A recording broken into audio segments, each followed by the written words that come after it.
ሰላም ጤና ይስጥልን ውድና የተከበራችሁ ተመልካቾቼ በእያላችሁበት ዓለም ዳርቻ ሰላሙን ሁሉ ተመኘው።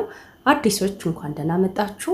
ዛሬ ደግሞ ይህንን የመሰለ የሽንብራ አሳ አብረን እንሰራለን። እንዲሁም በጥያቄያችሁ መሰረት ይዤ መጥቻለሁኝ። ሙሉ ስራውን በጽሞና እንድትከታተሉኝ እየጋበዝኩኝ ወደ ስራው ገባሁ። አመሰግናለሁ። ለዛሬ የምጠቀመው የሽንብራ ዱቄት ሱፐር ፋይን ግራም ፍሎር የሚለውን ነው። በዚህ አጋጣሚ ማንኛውም አይነት የሽንብራ ዱቄት ይሆናል። 2 ኩባያ ከግማሽ ያው የጓጎለ ስለሆነ ነፍቼዋለሁ። ትንሽዬ ኮሎሪማ፣ ጨው በጣም ትንሽ፣ ከዛ ብላክ ፔፐር ቁንዶ በርበሬ እጨምርና ይሄን አቀላቅለዋለሁ።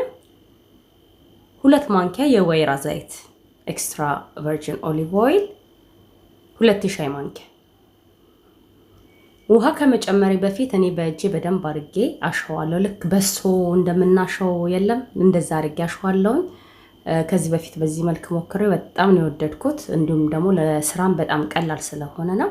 ልክ እንደዚህ በደንብ ሲዋሃድልኝ ግማሽ ኩባያ ውሃ ጨምረና ይሄንን በደንብ አድርጌ አሸዋለሁ። ተመልካቾቼ ያው እንግዲህ ደረቅ አድርጌ ነው ለ2 ኩባያ ከግማሽ ዱቄት ግማሽ ኩባያ ውሃን የተጠቀምኩት። በዚህ መልኩ በደንብ አሽቼው ይበቃዋል።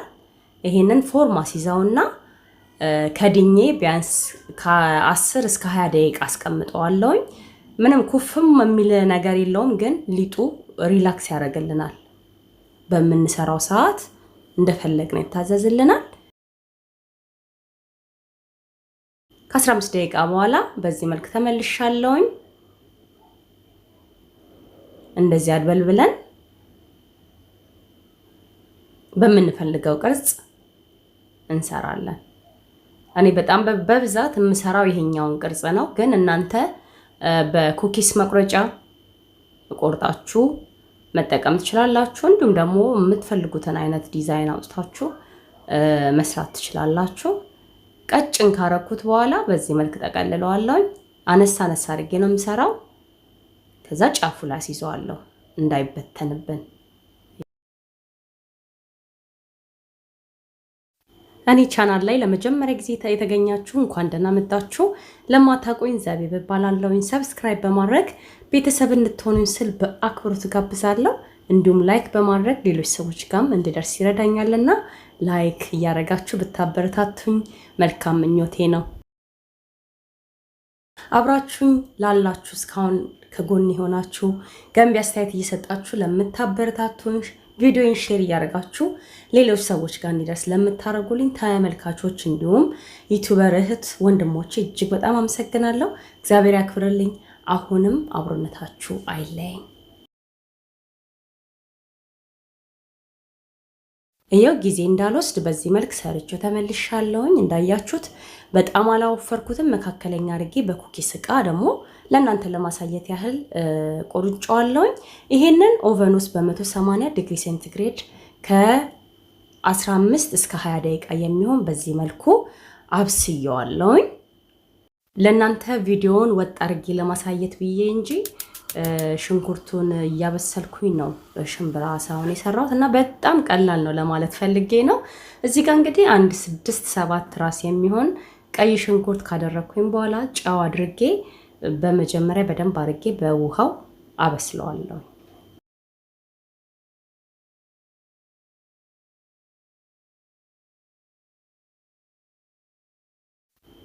አሁን እንደዚህ በደንብ ቆንጆ ሆኖ በስሏል። ውሃ ምንም የለውም። ዘይት ጨምራለሁ።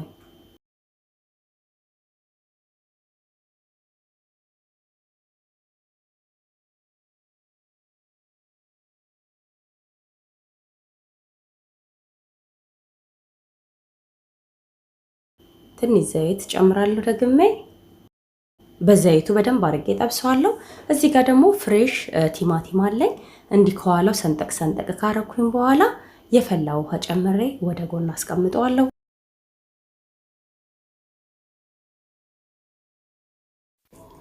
በደንብ አድርጌ በዘይቱ ሽንኩርቱን ጥብስ አድርጌ ተመልሼ መጥቻለሁ። በርበሬ የምፈልገውን አህል ጨምራለሁ። እናንተ ደግሞ እንደ በርበሬያችሁ አይነት ይወስነዋል። የኔ በርበሬ እውነቱን ለመናገር አያቃጥልም፣ መልክ ብቻ ነው።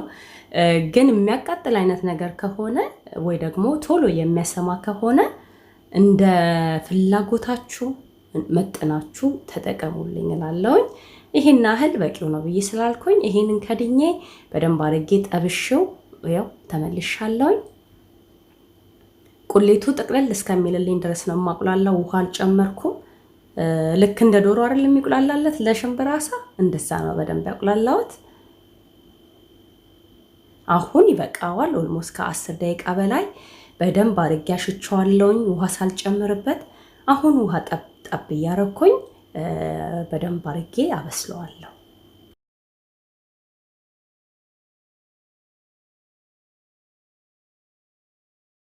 እዚህ ጋር ማቅሏያ ጥቁር ቅመም ግማሽ የሻይ ማንኪያ፣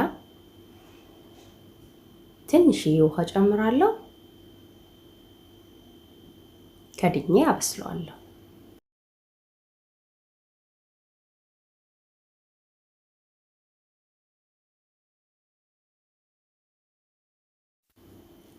ተመልካቾቼ እየደረሰ ነው። ቆንጆ ሆኖ እየበሰለልኝ ነው። አሁን ነጭ ሽንኩርትና ዝንጅብል 1 የሾርባ ማንኪያ ከግማሽ ጨምሬያለሁ። ይሄንን በደንብ አድርጌ አቀላቅላለሁ። እንዳይቃጠልብኝ ውሃ ትንሽ ጠብ አደርጋለሁ።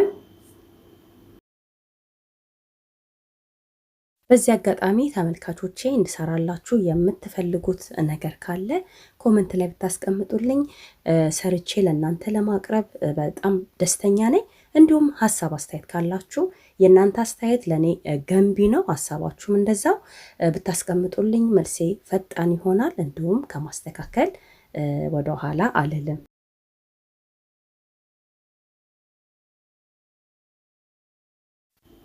ይሄንን ከድኜ አብስዬ ተመልሰን እንገናኛለን።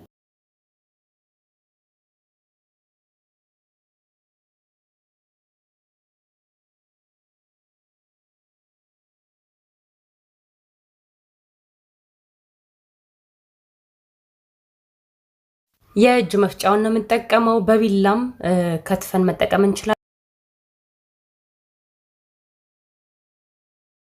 በደንብ አድርጌ ነው የፈጨሁት ቁሌት ውስጥ እንዳያስታውቅ። ሁለቱን ቲማቲም ነው የተጠቀምኩት። ከዛ ይሄን በደንብ አቀላቅዬ ከድኜው እንደዚህ የተጠበሰለን ነው። በጣም ቆንጆ ነው ሽታው። በቃ ዶሮ ነው ወይ ምሳሌው እስከሚሉ ድረስ ልጆች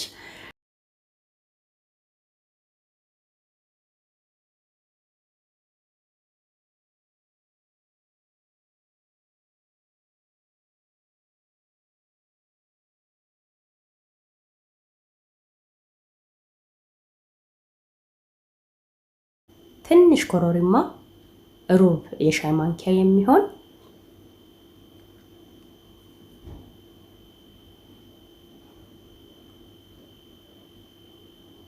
ያው ተመልካቾቼ አሁን የመጨረሻው ሰዓት ላይ እንገኛለን። በደንብ አብስዬው ውሃ ጨምሬበት በደንብ ተንተክትኮ አሁን ነው የሽምብራ አሳውን እንጨምራለን።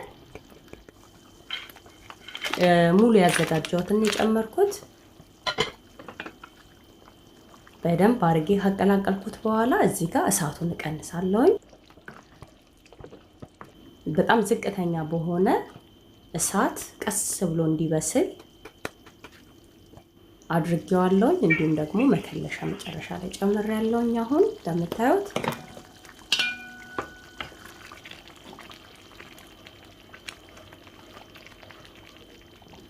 በጣም ነው የሚያምረው። ዶሮ ዶሮ ነው የሚለው ይቀር ይበለኝ እንግዲህ ብያለሁ። እንግዲህ እንደዚህ አድርጌ ቀስ ብዬ ነው ያበሰልኩት እሳቱን ቀንሼ፣ ምክንያቱም ወደ ውስጡ እንዲገባና ይሄ ሊጥ እንዳይልብን ወይ ደግሞ ክርሽም እንዳይል ብዬ እሳቱን በደንብ ቀንሼ አብስዬው ተመልሼ ነው የመጣሁት። ያው እንዳያችሁት በስሏል፣ በቂው ነው። እሳቱን አጠፋለሁ።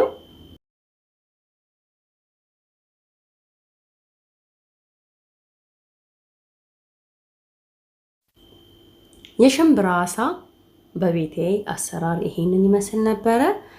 እንደምትወዱት ተስፋ አደርጋለሁኝ። እንዲሁም ደግሞ የሽምብራ አሳ አሳየኝ ላልሽው ልጅ ቆንጆ አርጌ ነው የሰራሁት። ትወጂዋለሽ ብዬም ተስፋ አደርጋለሁኝ።